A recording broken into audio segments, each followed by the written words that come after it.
سبحان اللہ والحمد للہ ولا الہ الا اللہ سبحان اللہ والحمد للہ ولا الہ الا اللہ۔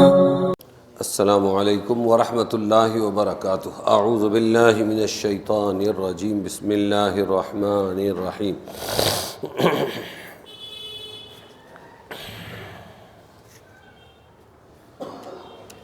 یہ آیت تھی اپنی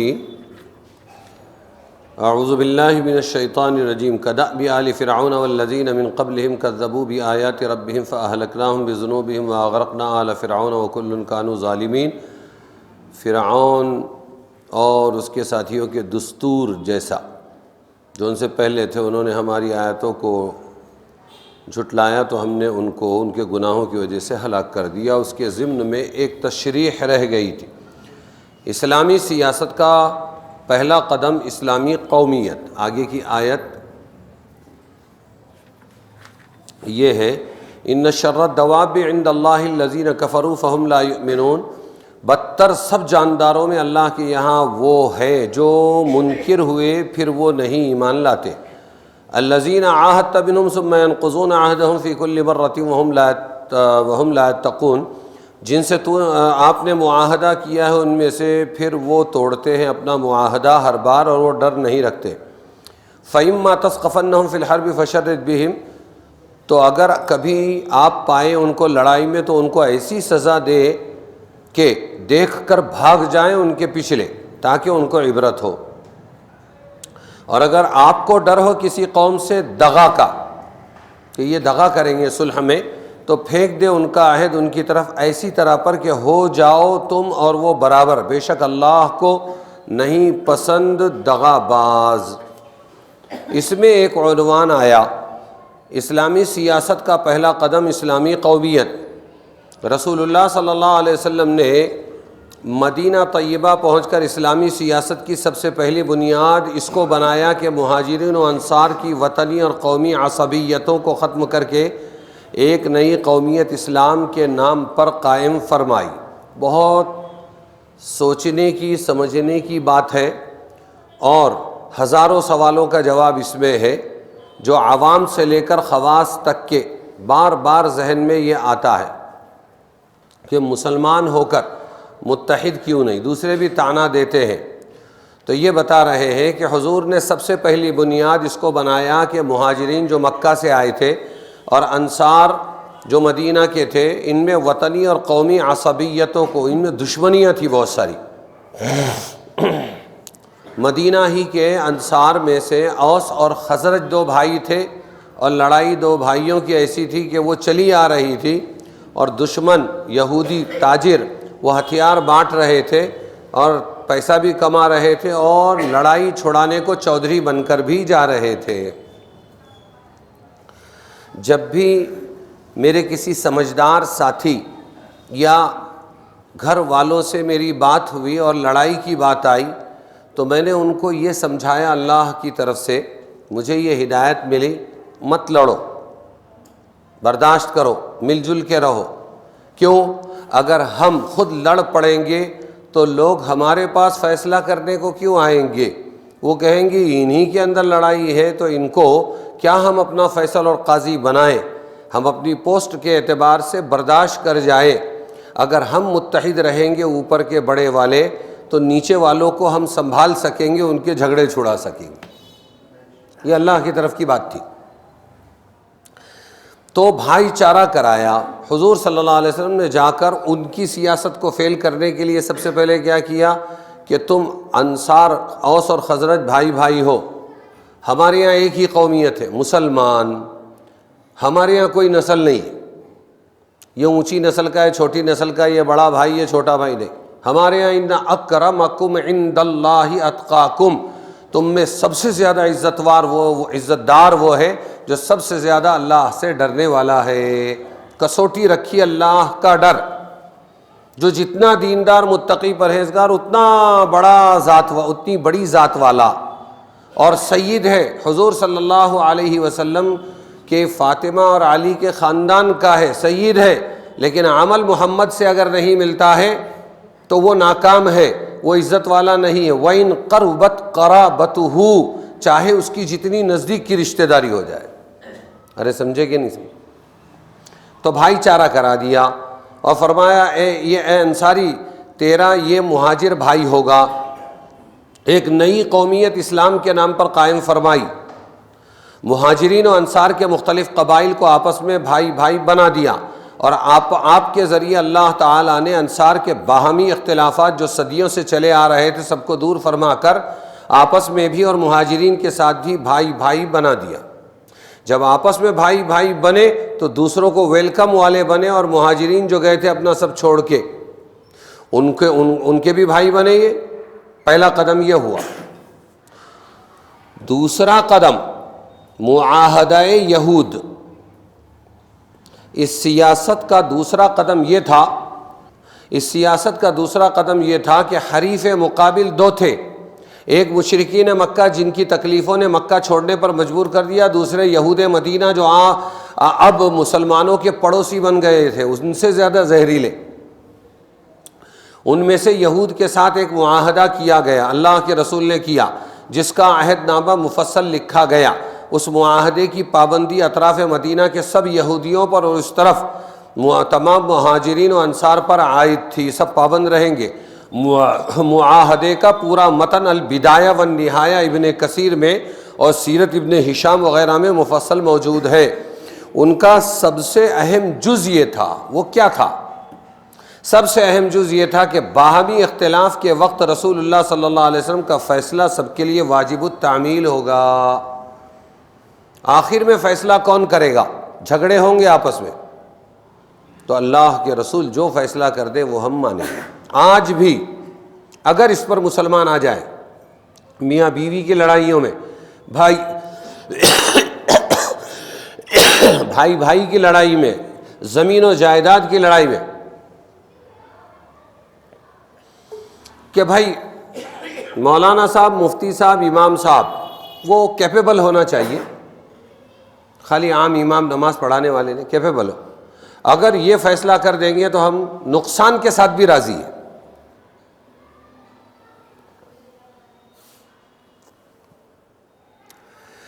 دنیا کی عدالتوں میں جا کر جو ہم چاہے، دونوں فریق، وہ چاہے ہم چاہے، وہ تو ہو نہیں سکتا، کسی ایک کو نقصان اٹھانا پڑے گا۔ تو اللہ کے دین کو اوپر کر کے ہم نے اپنا نقصان برداشت کر لیا، یہ سب سے بڑا بینیفٹ ہے۔ مولانا نواب الدین رحمۃ اللہ علیہ اسٹیشن مسجد کے پاس اپنی عملیات وغیرہ کی دکان لگاتے تھے۔ میں امام تھا نیا، وہ بیچارے میرے بڑے بزرگوں میں سے تھے۔ ایک بار 4 لوگوں کو لے کے میرے کمرے میں آئے مدارس اللہ مسجد میں، کیا بات ہے؟ کہنے لگے کچھ لینا دینا ہے۔ یہ بولتے ہیں کہ میں نے ان کو پیسہ نہیں دیا، اور میں بولتا ہوں کہ میں نے تمہارا پیسہ تم کو دے دیا ہے، کوئی لاکھوں کا مسئلہ تھا، تو کیا کریں گے؟ تو میں نے ان سے کہا مفتی شاکر صاحب جو فیصلہ کر دیں گے میں وہ ماننے تیار ہوں۔ میں نے سنا اور میں نے کہا مولانا آپ یوں سمجھو آپ نے پیسہ نہیں دیا اور ان کو دے دو۔ بولے آمنا صدقنا، چلے گئے، مان لیا۔ ان کا کمال تھا، ہمارا کمال نہیں، ان کا کمال تھا۔ یہ مسلم کے اندر وہ کیپیسٹی ہونی چاہیے کہ میرے مسجد کا امام جو فیصلہ کرے مجھے وہ منظور ہے، مجھے نہیں جانا ادھر ادھر۔ لاکھوں کی بربادی، وقت کی بربادی، پھر ٹینشن، وہاں کچھ نہیں ملے گا ہارنے پر، یہاں ہارنے والے کو سب کچھ ملے گا کہ اللہ کے فیصلے پر راضی ہو گیا۔ اہم جز یہ تھا کہ باہمی اختلاف کے وقت رسول اللہ صلی اللہ علیہ وسلم کا فیصلہ سب کے لیے واجب التعمیل ہوگا، یہودی بھی مانیں گے اور مسلمان بھی مانیں گے۔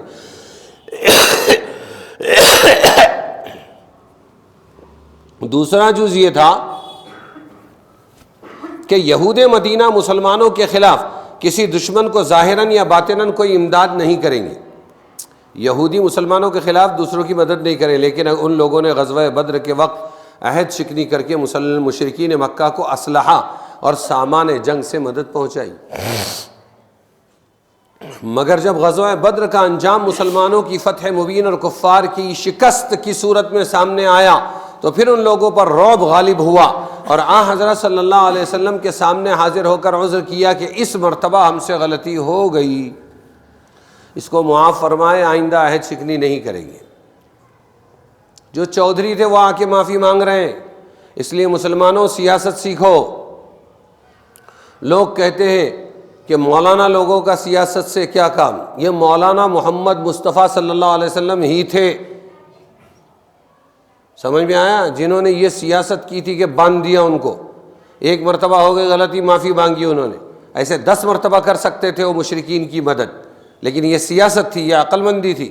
آج مسلمان یہ نہیں کرتا, خالی دین کا کام, خالی دین کا کام, خالی دین کے بغیر دین کے بغیر دنیا کا, یعنی حکومت کا تصور نہیں, اور حکومت کے بغیر دین کا تصور نہیں. جدا ہو دین سیاست سے تو رہ جاتی ہے چنگیز.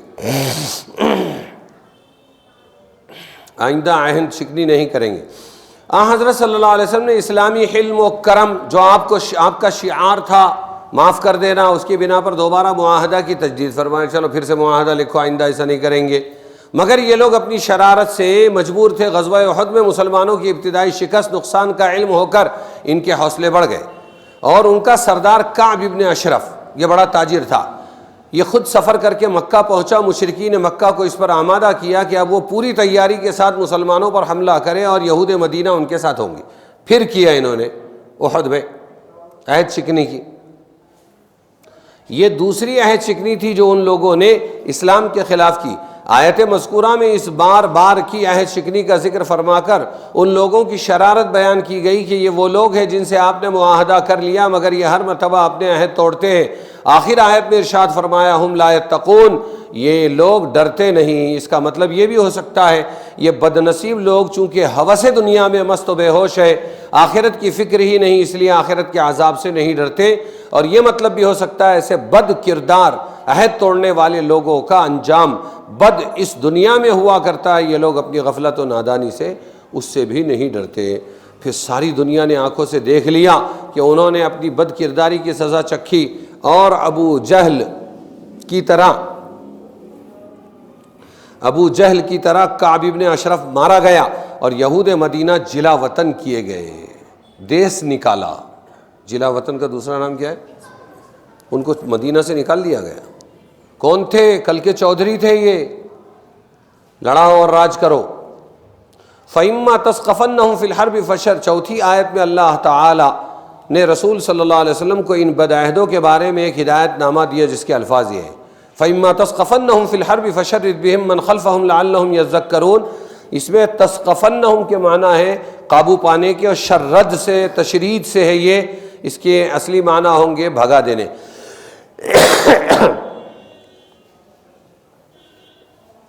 اور منتشر کر دینے کے ہیں. معنی آیت کے یہ ہے کہ اگر آپ کسی جنگ میں ان لوگوں پر قابو پا لیں تو ان کو ایسی سخت دردناک سزا دے, یہودیوں کو, جو دوسروں کے لیے عبرت ہو جائے. ان کے پیچھے جو لوگ ان کے سہارے پر اسلام دشمنی میں لگے ہوئے وہ سمجھ لے کہ اب خیر اسی میں ہے کہ یہاں سے بھاگ کر اپنی جان بچائیں. مراد اس سے یہ ہے کہ ان کو ایسی سزا دی جائے جس کو دیکھ کر مشرکین مکہ دوسرے دشمن قبائل متاثر ہو اور آئندہ ان کو مسلمانوں کے مقابلے میں آنے کی جرات نہ ہو. آخر آیت میں لعلہم یذکرون, رب العالمین کی رحمت عامہ کی طرف اشارہ کر دیا. اس دردناک سزا کا اصلی مقصد بھی کوئی انتقام لینا یا اپنے غصے کو ٹھنڈا کرنا نہیں, بلکہ انہی کے لیے یہ مصلحت ہے کہ شاید یہ صورتحال دیکھ کر یہ لوگ کچھ ہوش میں آ جائیں اور اپنے کیے پر نادم ہو کر اپنی اصلاح کر لیں. معاہدہ صلح کو ختم کرنے کی صورت بڑا پیارا انداز ہے اللہ کا. وعدہ کیا, معاہدہ کیا کسی سے, اب توڑ رہے کیونکہ وہ لوگ اس کو نبھا نہیں رہے, بار بار جا کے دوسروں کے ساتھ مل رہے. تو وہ کیسے ہو؟ تو ہم تو چالاکیاں دیکھتے ہیں نا, ہم تو سامنے والوں کی کمزوری اپنی چالاکیاں دیکھو. 5ویں آیت میں رسول اللہ صلی اللہ علیہ وسلم کو جنگ و صلح کے قانون کی ایک اہم دفعہ بتلائی گئی, قاعدہ قانون, جس میں معاہدے کی پابندی کی خاص اہمیت کے ساتھ یہ بھی بتلایا گیا ہے کہ اگر کسی وقت معاہدے کے دوسرے فریق کی طرف سے خیانت میں عہد شکنی کا خطرہ پیدا ہو جائے تو یہ ضروری نہیں کہ ہم معاہدے کی پابندی کو بدستور قائم رکھیں. توڑ دو, کیا کرو, توڑ دو. لیکن یہ بھی جائز نہیں کہ معاہدے کو صاف طور پر ختم کر دینے سے پہلے ہم ان کے خلاف کوئی اقدام کر لیں, تیاری کر لیں, اور بعد میں ان کو اچانک اطلاع دے اور وہ ان کو تیاری کا موقع نہ ملے. دیکھو اسلام کا ظرف کیا کہہ رہے ہیں؟ تم اگر معاہدہ توڑنا چاہتے ہو تو اچانک مت توڑو، ان کو کھلا بتا دو تاکہ ان کو بھی تیاری کا موقع ملے، بلکہ صحیح صورت یہ ہے کہ ان کو اطمینان و فرصت کے حالات میں اس سے آگاہ کر دیا جائے کہ تمہاری بدنیتی یا خلاف ورزی ہم پر ظاہر ہو چکی ہے، یا یہ کہ تمہارے معاملات مشتبہ نظر آتے ہیں، اس لیے ہم آئندہ اس معاہدے کے پابند نہیں رہیں گے، تم کو بھی ہر طرح اختیار ہے، ہمارے خلاف جو کارروائی چاہو کرو۔ آیت کے الفاظ یہ ہے، یہ بہادروں کا کام ہے۔ کس کا کام ہے؟ وَإِمَّا تَخَافَنَّ مِن قَوْمٍ خِيَانَةً فَانبِذْ إِلَيْهِمْ عَلَى سَوَاءٍ إِنَّ اللَّهَ لَا يُحِبُّ الْخَائِنِينَ، یعنی اگر آپ کو کسی قوم معاہد سے خیانت اور عہد شکنی کا اندیشہ ہو تو ان کا عہد ان کی طرف ایسی صورت سے واپس کر دیں کہ آپ اور وہ برابر ہو جائیں۔ اب وہ بھی تیاری کریں گے تمہارے خلاف، تم بھی تیاری کرو، کیونکہ اللہ تعالیٰ خیانت کرنے والوں کو پسند نہیں کرتا۔ اچھا ایسا ہے تو خاموشی سے پہلے تیاری کرو، عین ٹائم پہ ان کو اطلاع دیں گے اور چڑھائی کر دیں گے تو وہ ہار جائیں گے، ہم ہو گئے خائن مسلمان۔ اللہ خیانت والوں کو پسند نہیں کرتا۔ مطلب یہ ہے کہ جس قوم کے ساتھ کوئی معاہدہ صلح ہو چکا ہے، اس کے مقابلے میں کوئی جنگی اقدام کرنا خیانت میں داخل ہے، اور اللہ تعالیٰ خیانت کرنے والوں کو پسند نہیں کرتے، اگرچہ یہ خیانت دشمن کافروں ہی کے حق میں کی جائے وہ بھی جائز نہیں۔ البتہ اگر دوسری طرف سے عہد شکنی کا خطرہ پیدا ہو جائے تو ایسا کیا جا سکتا ہے کہ کھلے طور پر ان کو اعلان کے ساتھ آگاہ کر دیں کہ ہم آئندہ عہد کے پابند نہیں رہیں گے، مگر یہ اعلان ایسی طرح ہو کہ مسلمان اور دوسرا فریق اس میں برابر ہو، یعنی ایسی صورت نہ کی جائے کہ اس اعلان و تنبیہ سے پہلے ان کے مقابلے کی تیاری کر لی جائے، بعد میں ان کو اطلاع دے رہے ہیں وہ تیار نہیں ہے اور پھر ان پہ حملہ کر رہے ہیں اور پھر جیت رہے ہیں۔ یہ مردار کھانے کی عادت اسلام کی نہیں ہے، ارے سمجھے کہ نہیں؟ اور وہ خالی اس ذہن ہونے کی بنا پر تیاری نہ کر سکے، بلکہ جو کچھ تیاری کرنا ہے وہ اس اعلان و تنبیہ کے بعد کریں۔ یہ ہے اسلام کا عدل و انصاف کہ خیانت کرنے والے دشمنوں کے بھی حقوق کی حفاظت، خیانت کرنے والے دشمنوں کی حقوق کی حفاظت کی جاتی ہے، اور مسلمانوں کو ان کے مقابلے میں اس کا پابند بنایا جاتا ہے کہ عہد کو واپس کرنے سے پہلے کوئی تیاری بھی ان کے خلاف نہ کرے۔ کچھ سمجھ میں آیا؟ دھوکہ نہیں ہے ہمارے، دھوکہ نہیں، تیاری کا فل موقع۔ ارے سمجھے کہ نہیں؟ یہ بہادروں کا کام ہے، اور جو دنیا میں چل رہا ہے دیکھ لو کتنی بہادری۔ ایفاء عہد کا ایک واقعہ عجیب ابو داؤد، ترمذی، نسائی، امام احمد بن حنبل نے سلیم ابن عامر کی روایت سے نقل کیا، حضرت معاویہ رضی اللہ عنہ کا ایک قوم کے ساتھ ایک میعاد کے لیے التوا، جنگ کا معاہدہ تھا۔ ایک قوم کے ساتھ حضرت امیر معاویہ بادشاہ اسلام نے طے کیا تھا ہم لوگ لڑیں گے نہیں۔ حضرت معاویہ نے ارادہ فرمایا کہ اس معاہدے کے ایام میں اپنا لشکر اور سامان جنگ اس قوم کے قریب پہنچا دیں۔ کیا سوچا؟ یہ ابھی جو ہم لڑیں گے نہیں معاہدہ ہے، ابھی وہ ختم ہونے والا ہے، اس سے پہلے قریب تو لے جاؤ، گولہ بارود، فوج، لشکر، سامان جنگ قریب پہنچا دے تاکہ معاہدے کی میعاد ختم ہوتے ہی وہ دشمن پر ٹوٹ پڑے۔ سمجھے؟ کون ہے صحابی؟ امیر معاویہ، کاتب وحی، حضور کے سالے، ام حبیبہ کے بھائی۔ ہاں انہوں نے یہ سوچا، مگر عین اس وقت جب حضرت معاویہ کا لشکر اس طرف روانہ ہو رہا تھا، یہ دیکھا گیا کہ ایک معمر آدمی گھوڑے پر سوار بڑے زور سے یہ نعرہ لگا رہے ہیں، اللہ اکبر اللہ اکبر وفاء لا غدر، اللہ اکبر وفاء لا غدر، یعنی نعرہ تکبیر۔ اس کے ساتھ کہا ہم کو معاہدہ پورا کرنا چاہیے، اس کے خلاف ورزی نہیں کرنا چاہیے۔ روک رہا ہے وہ معمر آدمی کیا کر رہا ہے؟ روک رہا ہے۔ بادشاہ وقت کے سامنے، وہ کارروائی کے سامنے کھڑے ہو کے کہہ رہا ہے ہم مسلمان ہیں، ہم داعی ہیں، ہمارا سامان تجارت اسلام ہے، ہم کو حکومتیں نہیں کرنا ہے، مال نہیں کھانا ہے، لوگوں کے خزانے نہیں لوٹنا ہے، عورتیں نہیں لوٹنا ہے۔ مسلمان داعی ہے دین کا، ہمارا ہر عمل دعوت دے گا، یا تو اچھی یا بری۔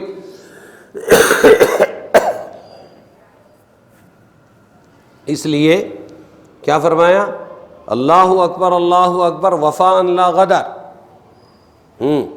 ہم کو معاہدہ پورا کرنا چاہیے، اس کی خلاف ورزی نہ کرنا چاہیے۔ رسول اللہ صلی اللہ علیہ وسلم نے فرمایا جس قوم سے کوئی صلح یا ترک جنگ چھوڑنے کا معاہدہ ہو جائے تو چاہیے کہ ان کے خلاف نہ کوئی گرہ کھولیں اور نہ باندھے، کوئی گاٹھ باندھنا بھی نہیں، کھولنا بھی نہیں ہے۔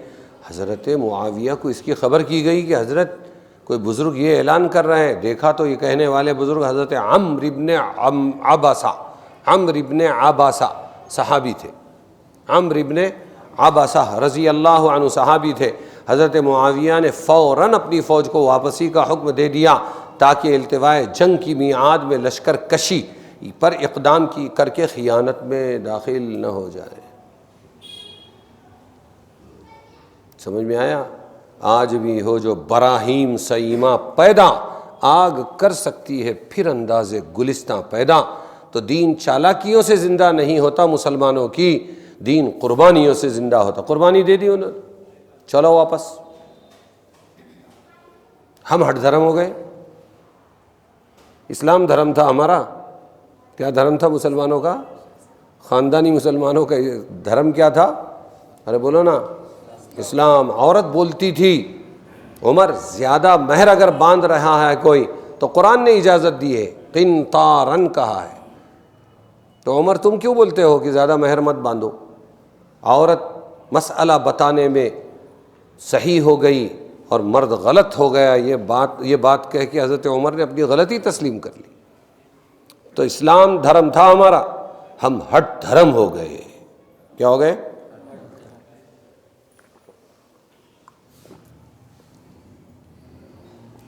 ہاں،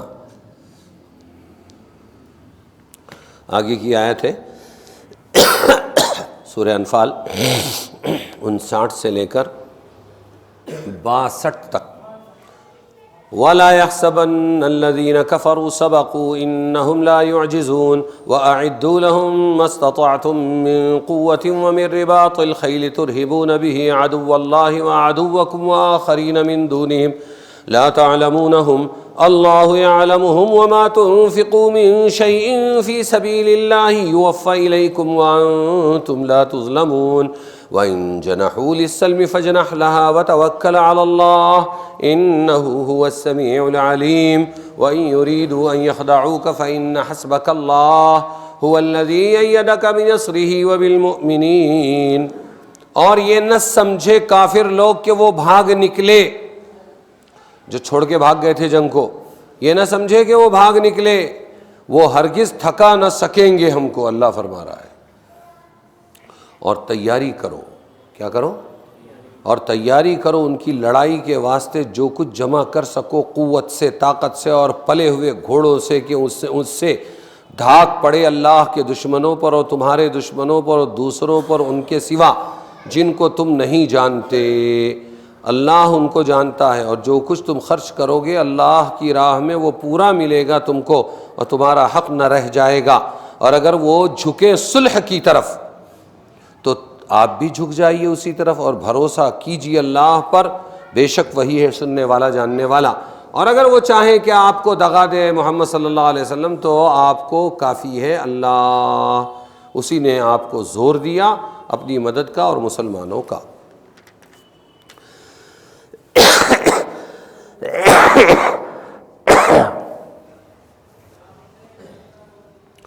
مذکورہ آیات میں سے پہلی آیت میں ان کفار کا ذکر ہے،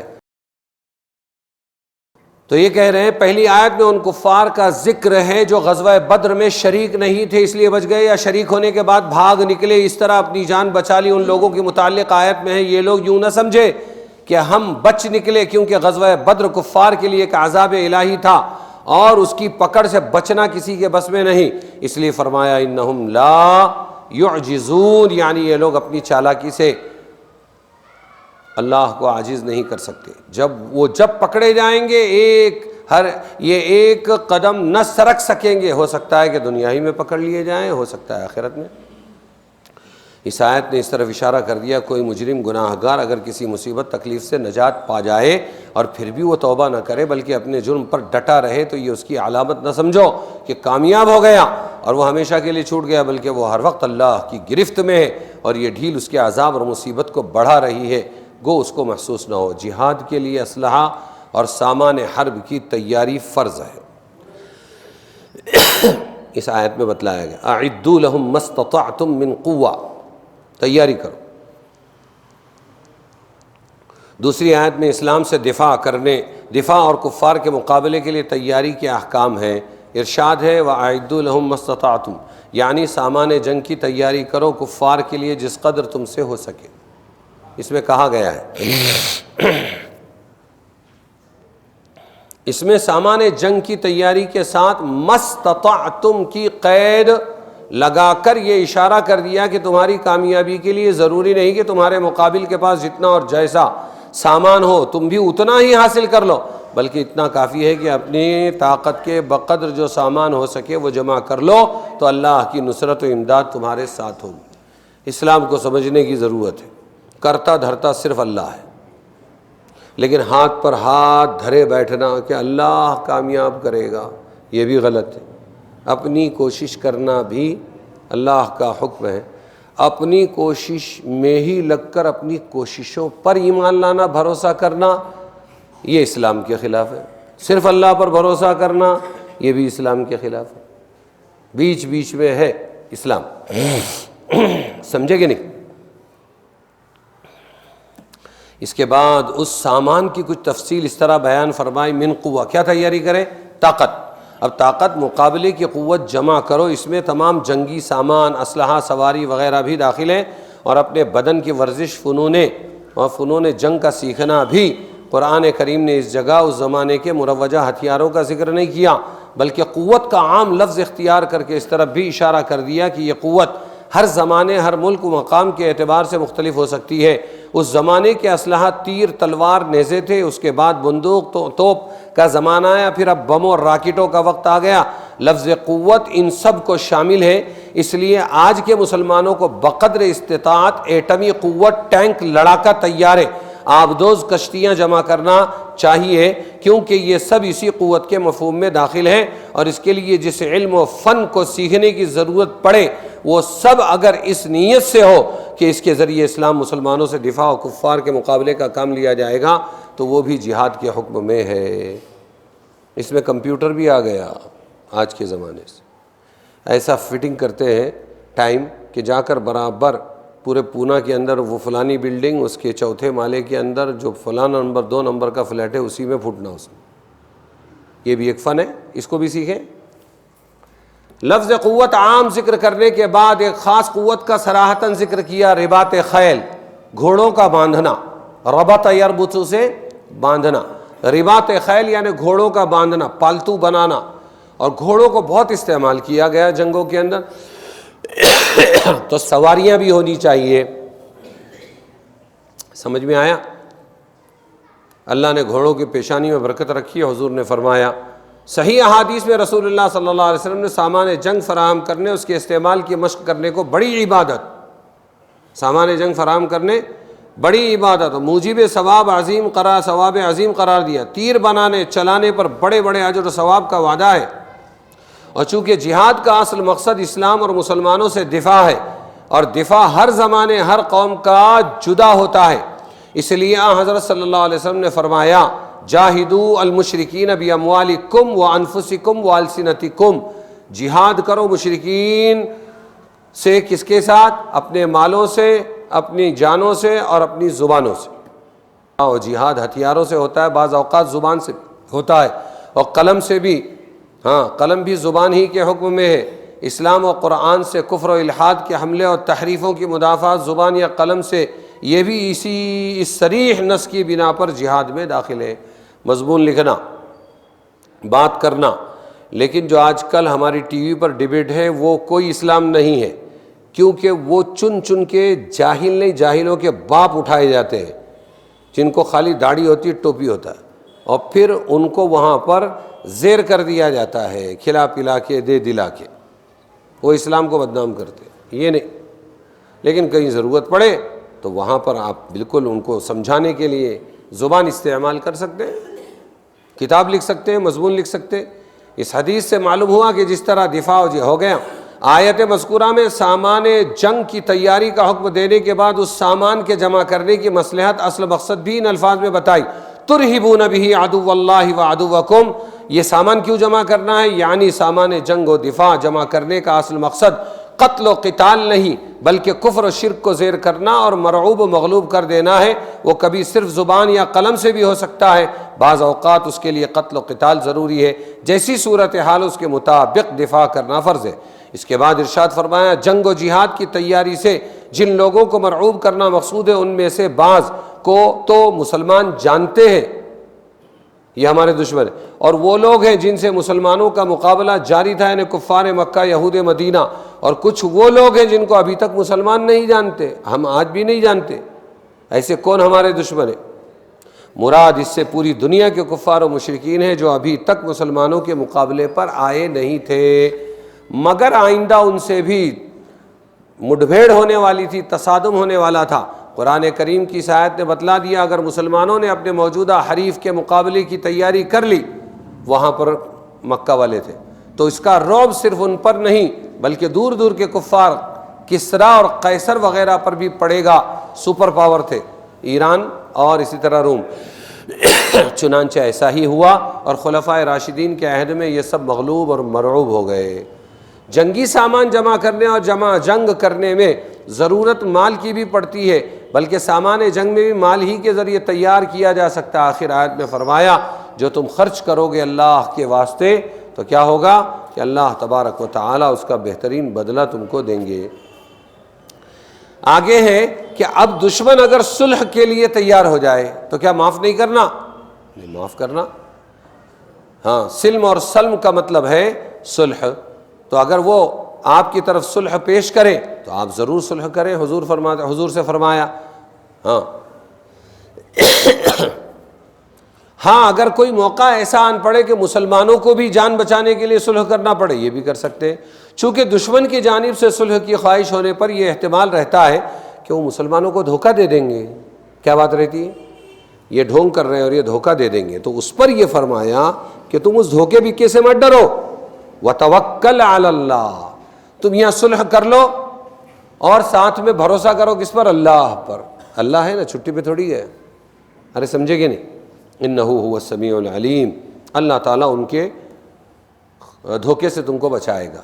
وَإِن يُرِيدُوا أَن يَخْدَعُوكَ، اور اگر وہ چاہیں تم کو دھوکہ دینا صلح کے نام پر، فَإِنَّ حَسْبَكَ اللَّهُ، تو تیرے لیے بے شک کافی اللہ ہے، وہی ہے جس نے آپ کی مدد کی، بِنَصْرِهِ وَبِالْمُؤْمِنِينَ، اور مسلمانوں کی مدد کی یا مسلمانوں سے آپ کی مدد کی۔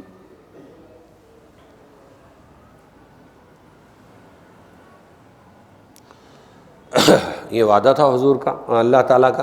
اس آیت کے نزول کے بعد حضور صلی اللہ علیہ وسلم کو عمر بھر میں کبھی ایسا اتفاق نہیں ہوا کہ دشمنوں کے دھوکہ فریب سے کوئی تکلیف پہنچی ہو۔ اسی لیے علماء نے فرمایا یہ وعدہ حضور سے ایسا ہے جیسے واللہ یعصمک من الناس، اللہ لوگوں سے آپ کو بچائے گا۔ ہاں، اسی سے معلوم ہوتا ہے یہ وعدہ حضرت صلی اللہ علیہ وسلم کے ساتھ مخصوص تھا۔